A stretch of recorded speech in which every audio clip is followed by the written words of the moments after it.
aid agencies. Well, I did a charity video for ActionAid, so oh, did you? for Nepal as well. So right. we all got involved. And of course that helped enormously. But it's an ongoing situation. It doesn't just it's a sticking plaster, and then it takes years to rebuild. And some experts say that it is going to take decades to rebuild. And we were talking then while you were watching the VT, and you said that one of the most important things, especially for the lady you were so moved by, was education. So despite not having shelter or even running water in some cases, it's learning that's actually at the top of their list. Yes, it's a huge status thing there, actually, and they consider education vitally important, not just for boys but for girls as well, because it's a way of getting out of the situations that they're in at the moment. And she was very frightened that she wouldn't be able to afford to send her 2 children to school.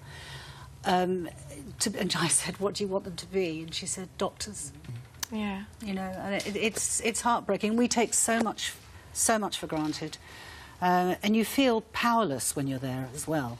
It's very difficult. And, of course, winter is on the way for them. Yeah, and it gets very cold. When we were there, it was just after the monsoon, the rainy season.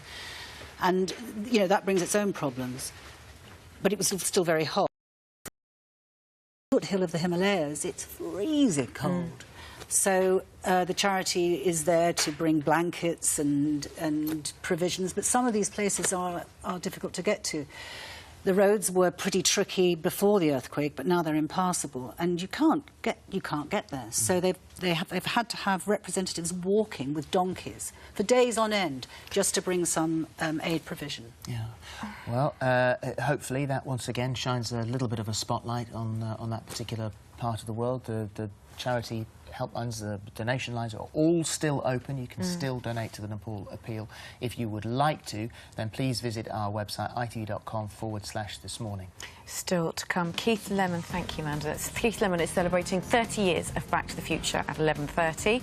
And is romance blossoming between Audrey and Ken on the cobbles? Oh, it's a bit soon. Sharon's here next with this week's soap gossip. That's right.